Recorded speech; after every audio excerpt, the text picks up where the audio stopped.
अस्सलाम वालेकुम जनाब, मैं हूं आपका अपना शेफ़ ज़ाकिर और मौजूद हूं आप सबके साथ अपने शो ज़ाकिर किचन को लेके। दो सफ़र हैं जनाब, दोनों थोड़े से विदेशी लेकिन मज़ेदार और मौसम को जहन में रख के हमने किया, यानी कि सी फूड। और सी फूड में जिस चीज़ को हमने सेलेक्ट किया है यानी कि मौसम को जहन में रखते हुए वो है फ़िश। नॉर्मली ख़ास तौर पे अगर मैं गर्मियों की बात करूं तो गर्मियों में इतनी फ़िश खाई नहीं जाती। हाँ, पाकिस्तान में ज़्यादातर कॉन्सेप्ट जो है वो फ्राइड फ़िश का है। जगह जगह जगह दुकानें भी हैं, रेस्टोरेंट में भी सबसे ज़्यादा फ्राइड फ़िश का इस्तेमाल होता है। लेकिन फ़िश के बहुत सारे स्टाइल हैं और एक से एक बढ़कर स्टाइल है। तो उसी में से दो सिलेक्शन हम आपको आज आपके लिए शेयर करेंगे इंशाल्लाह ताला, और देखेंगे कि फ़िश की दुनिया सिर्फ फ्राई की नहीं है, और भी बहुत सारे तरीके हैं और ऐसे ऐसे तरीके हैं कि हमारी जो यंगस्टर हैं और किसी भी उम्र के घर के अफराद, मेंबर, मेहमान, दोस्त, अहबाब, उनको वो चीज़ पसंद आएगी और वो कहेंगे कि वाकई मज़ा आ गया आज के खाने में। ताकत, एनर्जी, हर चीज़ का बैलेंस इसमें बना हुआ है। और पहला सफ़र तो बहुत ही कीमती है। चले जनाब, फ्लोटिंग फ़िश फ्लोटिंग होगी जनाब। फ्लोटिंग उर्दू में मैं बता दूं कि फ़िश का तैरना।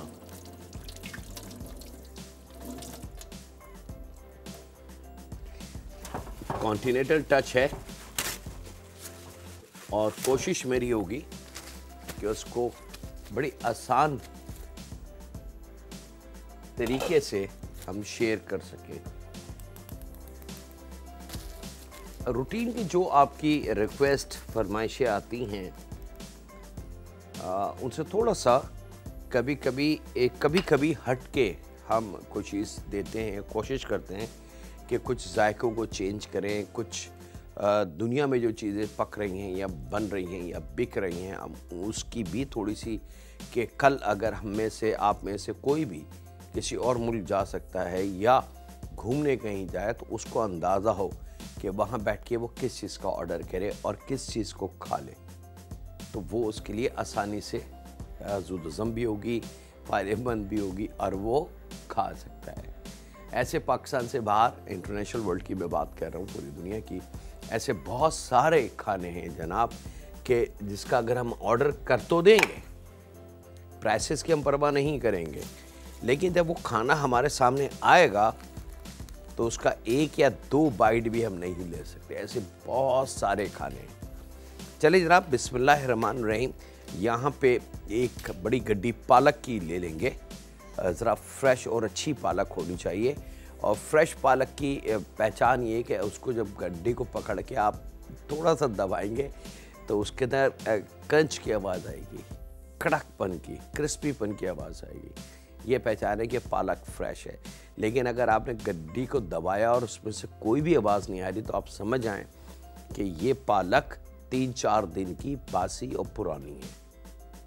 अगर पालक की गड्डी में से आवाज़ आ रही है करकराने की, दबाएंगे तो पत्ते टूटने की आवाज़ आती है, वो अगर आवाज़ आ रही है तो समझ लें कि पालक ओके, ये ट्रिक थी, टिप थी, आप इसको कुछ भी कह सकते हैं। चलें जनाब, इसको हमने बारीक काट लेना है। याद रखिएगा, पालक धोने का तरीका कई दफ़ा हम शेयर कर चुके हैं आपसे कि जिस तरीके से हम धनिया और पुदीने की गड्डी को बंधे हुए को बस पानी से खंगाल लेते हैं, हम समझते हैं भूल गया। प्लीज़ ऐसा ना करें, क्योंकि बेसिकली अल्लाह रब्बुल इज़्ज़त ने जितनी ग्रीन वेजिटेबल्स बनाई हैं उसमें धूल मिट्टी बहुत ज़्यादा जमा होती है। और पालक तो खैर बहुत ही ज़्यादा मिट्टी इसमें होती है, क्योंकि बहुत बड़ा फूल होता है, तो हवा में शामिल जितनी मिट्टी, डस्ट, वो ये अपने अंदर रुकना शुरू कर देती है। अच्छा जनाब, यहाँ पे मैंने पानी रख दिया है ब्लांच करने के लिए। पानी की कोई कैद नहीं है कि कितना हो, तकरीबन 1.5-2 लीटर पानी, थोड़ा सा ज़्यादा क्वांटिटी में पानी होना चाहिए और उसको हम गरम करेंगे। पालक को सिर्फ एक जोश, ब्लांच जिसको कहते हैं, वो हमने करना है और बड़ी गड्डी हमने लेनी है। और अगर बड़ी गड्डी उस दुकानदार के पास ना हो तो फिर छोटी 2 या 3 गड्डियाँ लेने और पालक की जो डंडियाँ हैं उसको काट दें और फिर खोल के इसको एक दफ़ा धो लें काटने से पहले। और उसके बाद बड़े मज़े से बारीक, जैसे हमारे घरों में पालक कटती है और हर घर में पालक बनती है जनाब, आलू पालक, पालक गोश्त और लातादाद इसकी डिशें हमारी देसी खानों में। लेकिन एक चीज़ नोट करेंगे कि आज के जो यूथ है, यंगस्टर, वो पालक स्पिनिच को पसंद नहीं करता, वो नहीं खाते। लेकिन अगर हम थोड़ी सी ट्रिक का इस्तेमाल करें और ये पालक उनकी मर्ज़ी से बना दें जैसे वो चाहते हैं खाना, तो फिर आप देखेंगे ये पालक भी आपको घर में कम पड़ जाएगी। थोड़ी सी हमने अपनी एजुकेशन को टर्न करना है, अपने स्टाइल को टर्न करना है। एक रूटीन के खाने जो बनते हुए आ रहे हैं उससे यंगस्टर ख़ास तौर पे या छोटी उम्र के जो बच्चे हैं वो फेड अप हो जाते हैं। तो उसको थोड़ा सा ट्विस्ट, थोड़ा सा स्टाइल, थोड़ा सा चेंजिंग की तरफ ले आएँ। अच्छा जनाब, यहाँ पे मैं दूध भी गर्म करने के लिए रख देता हूँ, बल्कि दूध से पहले मैं पालक को ही कर लूँ। और वक्त एक छोटे से ब्रेक का, कहीं नहीं जा रहा है, मुलाकात करते हैं लम्हों के ब्रेक के बाद।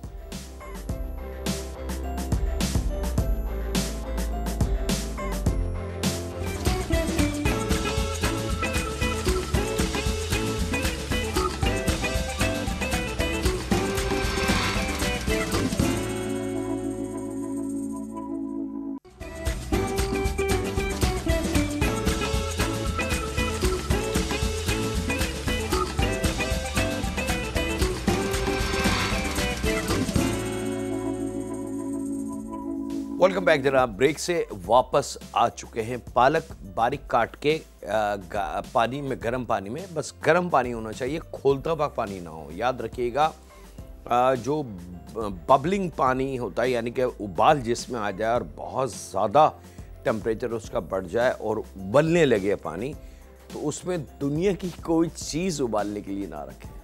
आप कुछ भी उसमें रखेंगे वो 200% गारंटी है कि वो ख़राब हो जाएगी। और फिर हम सोचते हैं कि नहीं, ये सामान ख़राब है, दुकानदार ने हमसे झूठ बोला, अच्छी चीज़ नहीं दी है, ऐसा, और लातादाद जुमले हमारे जहन में आना शुरू हो जाते हैं। चले जनाब, यहाँ पे अब ले लेते हैं फ़िश। और फ़िश के हमने, फ़िश आप कोई सी भी ले सकते हैं, कोई कैद, पाबंदी, ज़िद नहीं है कि ये फ़िश होगी तो ये बनेगा, ऐसा नहीं है। बस एक चीज़ का ख्याल रखिएगा कि फ़िश में जो उसका कांटा होता है यानी कि बोन, वो ना हो और फिश बहुत बासी ना हो। छोटे क्यूब हम इसके काट लेंगे।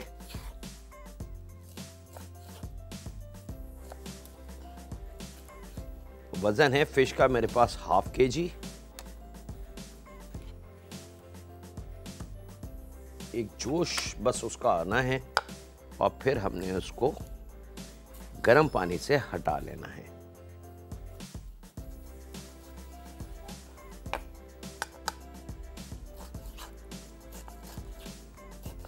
अब ये रेगुलर नॉर्मल फ़िश है जो हमारे पाकिस्तान में अवेलेबल है बहुत आसानी से, समंदर की है जनाब। ये बैक्टी, थोड़ा सा नमक जायके के हिसाब से और लेमन जूस।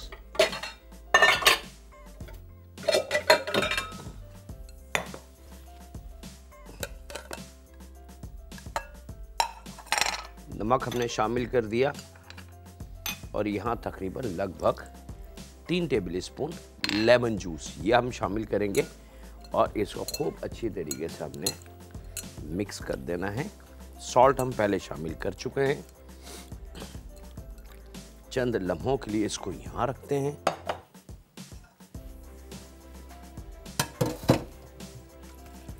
पालक हमारी परफेक्टली, ये देख सकते हैं आप, मेरे देखने वालों को दिखा दें कि ये इसके अंदर एक जोश जो है, यानी कि एक बॉयल आ चुका है। बस ये बॉयल हमें चाहिए और हमने इस पालक को स्टैनर के ज़रिए ड्रेन आउट कर लेंगे।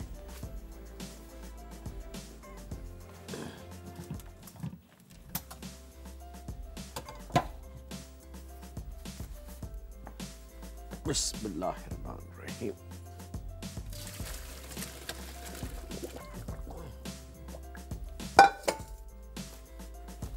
और फौरन इसके ऊपर आपने ठंडा पानी, दुनिया की कोई सी भी वेजिटेबल हो जो ग्रीन हो और उसको मकसद हो ब्लांच करने का या हल्का सा बॉईल करने का, तो फौरन बॉईल के बाद उस पर ठंडा पानी ज़रूर मारेंगे। मैं किसी भी वेजिटेबल का नाम नहीं ले रहा, मैंने एक जनरली एक बात आपको बता दी कि ग्रीन वेजिटेबल, अब ग्रीन वेजिटेबल में कई हज़ार ऐसी वेजिटेबल्स हैं जो इसमें कुकिंग के उसमें काम आती हैं।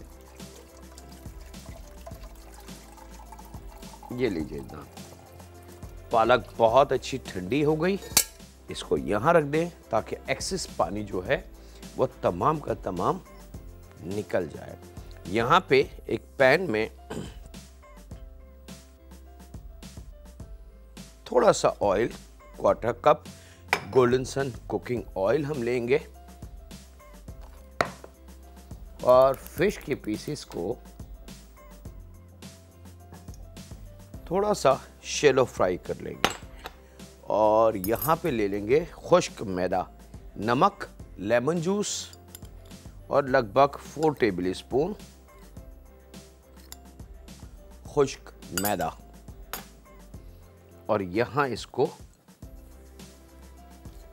मिक्स करेंगे। और मैं इसको करता हूँ जनाब शैलो फ्राई, और आपसे इजाज़त लूँ एक छोटे से ब्रेक की। तो मिलते हैं लम्हों के ब्रेक के बाद।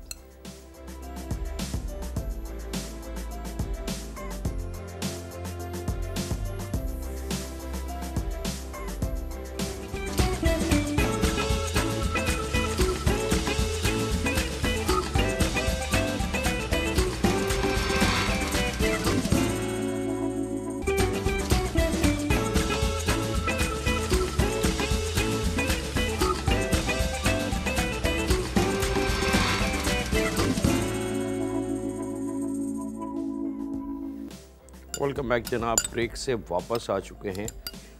यहाँ पे गोल्डन सन कुकिंग ऑयल लगभग 3 to 4 टेबल स्पून, और 2 टेबल स्पून इसके अंदर हमने शामिल करना है मैदा, खुश्क मैदा। और यहाँ स्लो आंच पे, अब फिश हमारे पास रेडी है, पालक हमारे पास रेडी है, याद रखिएगा। अब हम अगले स्टेप की तरफ जा रहे हैं कि अगला स्टेप अब हमने किन किन चीज़ों का करना है। तो यहाँ पे अब इसका जो फ्लेवर है, यानी कि जो जायका जिसको हम कहते हैं, सॉस आप कह लें या कवरिंग कह लें इसकी, या ड्रेसिंग कह लें, इसके बहुत सारे मुख्तलिफ मुल्कों में, मुख्तलिफ कल्चर में इसके मुख्तलिफ नाम हैं। अब हम उसकी तैयारी कर रहे हैं। तो यहाँ मैदे को आपने ऑयल और मैदे को मिक्स करना है ठंडे ऑयल में, और फिर चूल्हे को खोल देना, और यहाँ तक इसको फ्राई करना है कि इसमें बबल्स बनना शुरू हो जाएंगे। और जैसे इसमें बबल्स बन जाएं, परफेक्ट, मैदा इट्स डन। आप अगला स्टेप इसका कर सकते हैं। अभी मेरी पूरी कोशिश होगी कि वो जैसी बबल्स बन जाएं वो मैं आपको दिखाऊं।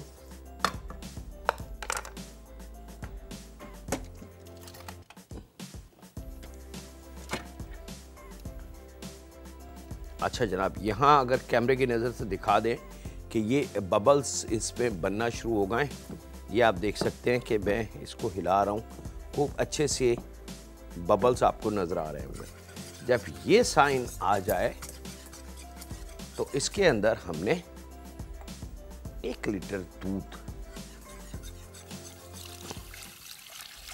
एक साथ शामिल करना है, लेकिन राइट हैंड से कंटिन्यू इसको चलाते रहेंगे।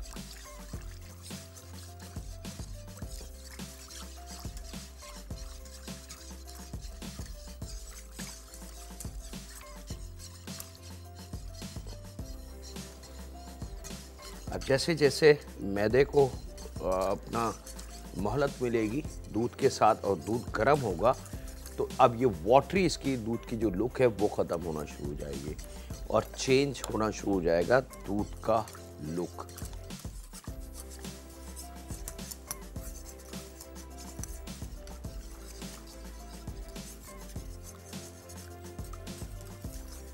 और जब तक दूध की लुक चेंज ना हो, यानी कि वाटरी से थोड़ा सा थिक या हाई थिक की तरफ ना आए, जब तक आपने इसके अंदर मज़ीद किसी भी किस्म की कोई चीज़ शामिल नहीं करनी, इवन के नमक भी नहीं।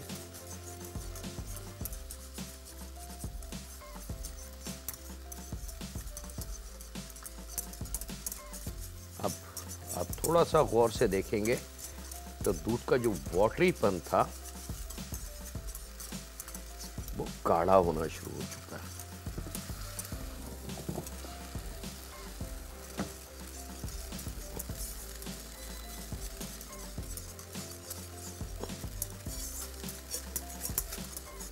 जब खूब अच्छी तरीके से दूध गाढ़ा हो जाए तो उस स्टेज पे चूल्हे को स्लो कर देंगे। अब आप देख सकते हैं कि वाटरी लुक जो है दूध की वो टोटली ख़त्म हो चुकी है। अब इसके अंदर हमने शामिल करनी है काली मिर्च भी आप शामिल कर सकते हैं, वाइट पेपर भी, दोनों ऑप्शन है आपके पास। मैं वाइट पेपर इस्तेमाल कर रहा हूँ, हाफ टी स्पून। थोड़ा सा जायके के हिसाब से नमक और चॉप पासली क्वार्टर गड्डी। अगर फ्रेश मिलती है तो बहुत अच्छी बात है। अगर फ्रेश मिसाल के तौर पे कि आपके शहर या आपके इलाके में नहीं है तो आप ड्राई जो सूखी वाली कांच की बोतल में मिलती है अच्छे किसी भी सुपर स्टोर से, वहाँ से ले सकते हैं। लीजिए जनाब, परफेक्ट सॉस हमारा रेडी है।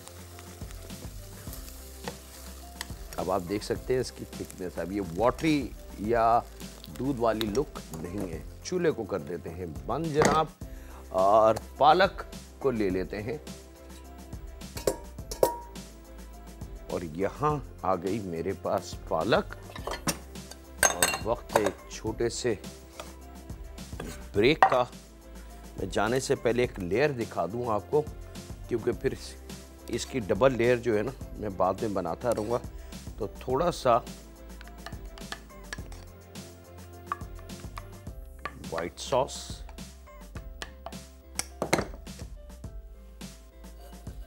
पालक, अगर आप चाहें तो पालक को थोड़ा सा फ्राई भी कर सकते हैं और आप चाहें तो एज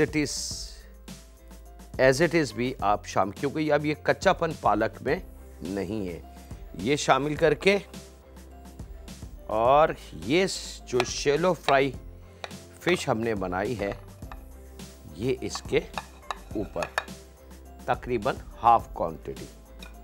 अब वो चीज़ दोबारा रिपीट करेंगे और यहाँ वक्त है ब्रेक का, लेकिन आखिर में इसके ऊपर हमने मोज़रेला चीज़ शामिल करनी है। ठीक है, वक्त है ब्रेक का, मिलते हैं लम्हों के ब्रेक के बाद।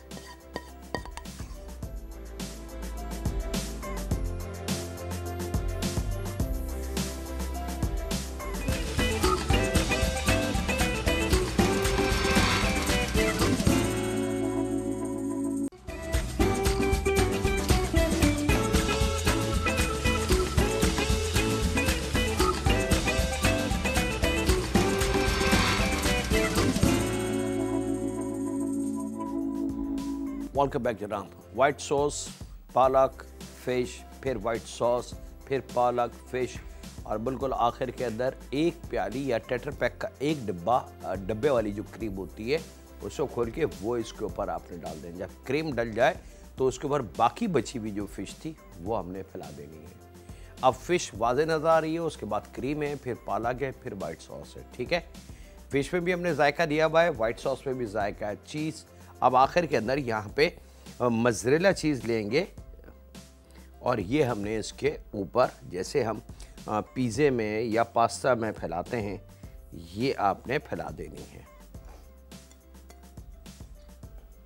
अब उन यंगस्टर को जो पालक कतई नहीं खाते। ये बना के उनके सामने रखें, फिर देखें उनके अल्फाज क्या होंगे। और इसको रख देंगे हम ओवन में। ओवन का temperature 180 up and down, electric में, गैस में तकरीबन 6-8 मिनट के लिए जो ओवन वाला पार्ट है वो ऑन करना है, और फिर नीचे उसको जो बेस में होता है उस पार्ट को बंद करके आपने ग्रिल वाला पार्ट खोलना है तकरीबन 4-5 मिनट के लिए, ताकि उस पर कलरिंग बड़ी अच्छी सी आ जाए और मज़ेदार सा एक हमारी फ्लोटिंग का जायका और लुक आ जाए। चलें जनाब, अब चलते हैं। कोशिश पूरी होगी, टाइम मेरा हाथ से स्लिप हो चुका है, लेकिन दूसरी तरफ, दूसरे सफ़र की तरफ यहाँ पे ले लेंगे फिश। इसके भी हमने क्यूब काटने हैं।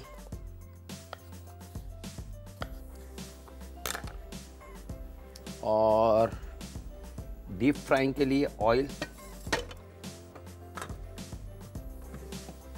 बिस्मिल्लाहिर्रहमानिर्रहीम।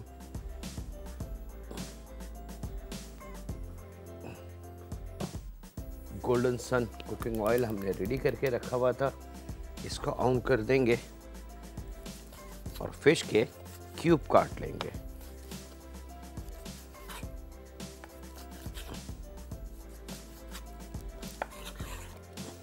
रूटीन से हटके जो खाने बनते हैं वो थोड़े से डिफ़िकल्ट इसलिए लगेंगे कि उसकी आपको आदत या प्रैक्टिस नहीं होती, लेकिन जब 1-2 दफ़ा आप उस चीज़ को बना लेते हैं तो फिर वो चीज़ें इतनी मायने सी होती हैं कि आप जब चाहें सेकंडों में उसको बना लें। अब जो फ्लोटिंग जो हमने बनाई है फिश अभी, उसके अंदर सारा काम तो अब ओवन का है,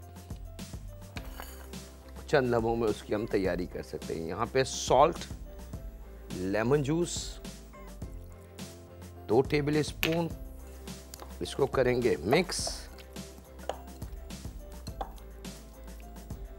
और मैदा खुश्क लगभग 3 to 4 टेबल स्पून। पहले 3 शामिल करें, ज़रूरत लगे आपको फील हो तो आप 1 टेबल स्पून बढ़ा सकते हैं। ये शामिल करके बहुत थोड़ा सा पानी, सिर्फ खुश्क मैदे को गीला करने के लिए।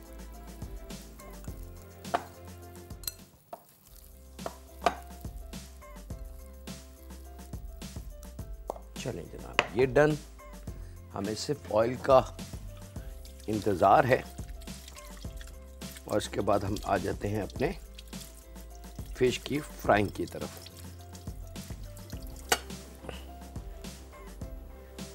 हर कुकिंग में, हर काम के बाद अगर हाथों को धो लिया जाए तो हम बहुत ज़्यादा जो मैसअप हमारा किचन हो जाता है उससे हम बच सकते हैं।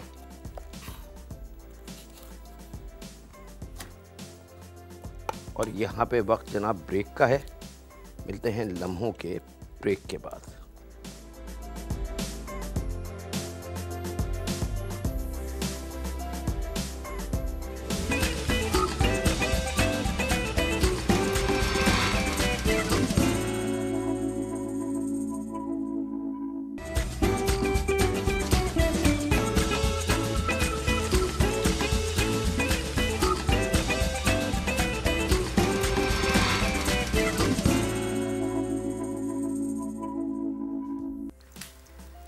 वेलकम बैक जनाब, ब्रेक से वापस आ चुके हैं। अब वो जो फ़िश हमने आपके सामने लेमन जूस, नमक और मैदा लगाया था, बस बारी है अब उसको फ्राई करने की। आप प्लीज़ इसको एक एक करके शामिल कीजिएगा क्योंकि इसकी मैरिनेशन थोड़ी सी डिफरेंट है, नॉट लाइक अ नॉर्मल, क्योंकि इसमें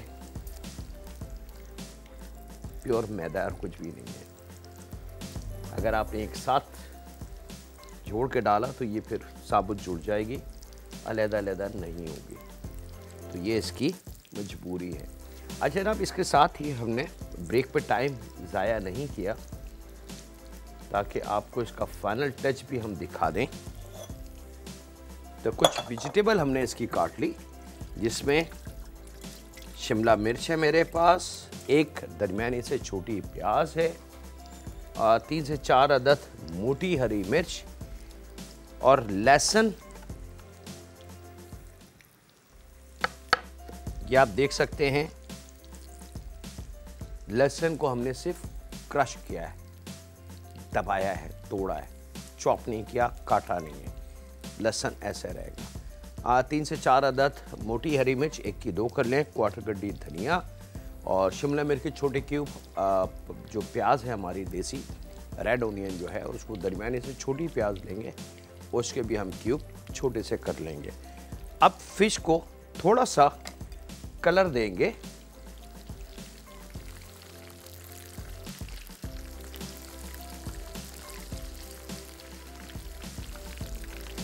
इसमें ना कॉर्नफ्लावर है, ना अंडा है, ना कोई और ऐसी 12 किस्म के मसाले हैं। प्योर सिर्फ नमक है जनाब, और लेमन है और हल्का सा मैदा।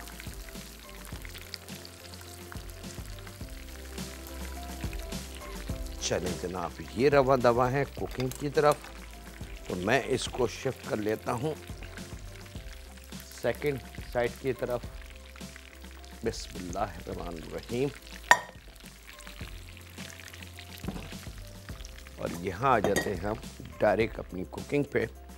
गोल्डन सन कुकिंग ऑयल 100% खालिस, ग़िज़ाइयत एनर्जी से भरपूर, तकरीबन 3 to 4 टेबल स्पून।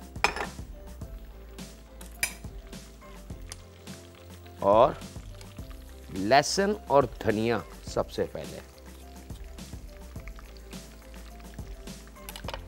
99% हम क्या करते हैं अपने खाना बनाने में कि लहसुन अदरक को हम शामिल कर देते हैं या लहसुन को शामिल कर देते हैं और फिर अगले स्टेप की तरफ लेके जाते हैं। सबसे बड़ा फ़र्क, आज लहसुन हमने चॉप नहीं किया, सिर्फ क्रश किया है ताकि वो टूट जाए। धनिया हमने काट के लहसुन के साथ, दोनों चीज़ें कच्ची हैं, दोनों को ऑयल में शामिल कर दिया। अब इसका जो जायका होगा वो बड़ा डिफरेंट आपको मिलेगा, और यही हमारे आज की मैक्सिकन फिश की है। धनिया को अगर इस तरीके से फ्राई कर लिया जाए तो उसका जायका लहसुन के साथ, आप यकीन माने आपको किसी चटनी की ज़रूरत नहीं है, आप सिर्फ इसको नमक शामिल करके खाना शुरू कर देंगे रोटी ब्रेड बंद के साथ। जब ये थोड़ा सा धनिया फ्राई हो जाए, अपना वजूद थोड़ा सा छोटा कर ले, श्रिंक हो जाए, उसका जो पानी है वो ड्राई हो जाए, तो उसके बाद ये तीनों बाकिया बची हुई वेजिटेबल शामिल हो जाएंगी।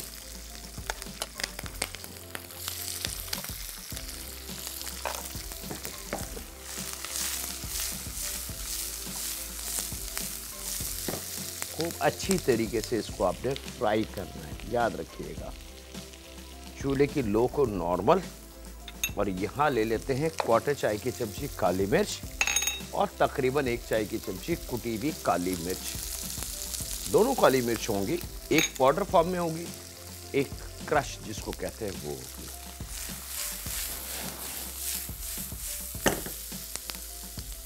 फिश हमारी रवा दवा है जनाब।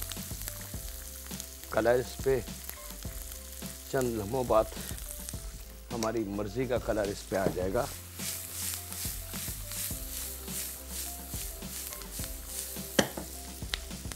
परफेक्ट।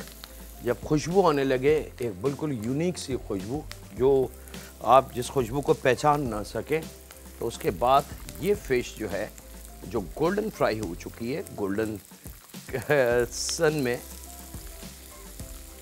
जब ऑयल ऐसा हो तो मटेरियल खुद ब खुद गोल्ड हो जाता है। और ये डायरेक्ट आपने इसमें कढ़ाई में शामिल कर देना। बिल्कुल लास्ट में तकरीबन 2 टेबल स्पून टबास्को, थोड़ा सा जायके के हिसाब से नमक, क्योंकि वेजिटेबल है।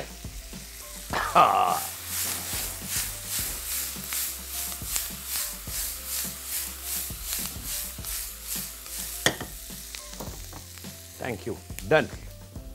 अब आप यंगस्टर को बुला लें और चैलेंज के साथ ये फिश उनको दें, फिर देखें उनके अल्फाज क्या होंगे। वाइट राइस, ब्रेड, उफ। और अब बारी है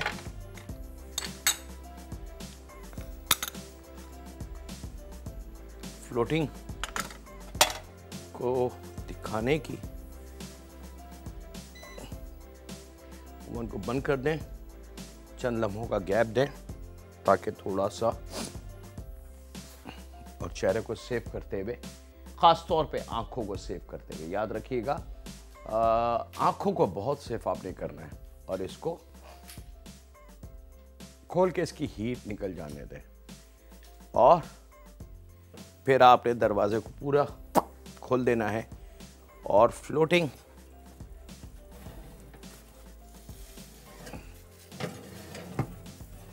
ओ मेरी माँ,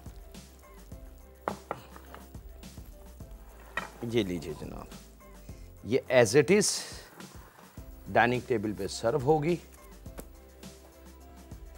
और ये एक ऐसे खाने हैं कि यंगस्टर और यूथ हाथ नहीं रोक पाएंगे। इसके साथ ही वक्त हुआ है आपसे इजाज़त लेने का। अपने अपने घर वालों का, दोस्तों का, बुज़ुर्गों का, बच्चों का और बेटियों का बहुत ज़्यादा ख्याल रखें, और दुआ करते रहें उस खालिक से कि ऐ परवरदिगार, हम बहुत कमज़ोर हैं, तूने हमें बनाया है मिट्टी से, और हमें एक दिन उसी मिट्टी में वापस चले जाना है। ऐ रब, तू रब है, तो कुल जहानों का, कुल कायनात का, और ना जाने कहाँ कहाँ क्या क्या है, हमें तो वहाँ तक की मालूमात भी नहीं है। उन सब का तू रब है। समंदर की तय और पत्थर के अंदर जो कीड़ा है उसको भी रिस्क देने वाली तेरी ज़ात है। ऐ रब, हम तुझसे अपने रिस्क में इजाफे की दुआ करते हैं।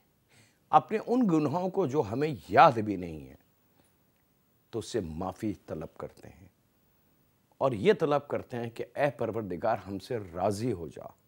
हमारी परेशानियों को, बीमारियों को, कर्ज़ को, तकलीफ़ों को, और ख़ास तौर पे बेटियों के रिश्ते को, ऐ रब, इन तमाम चीज़ों में रहम फरमा दे, क्योंकि तू रब है।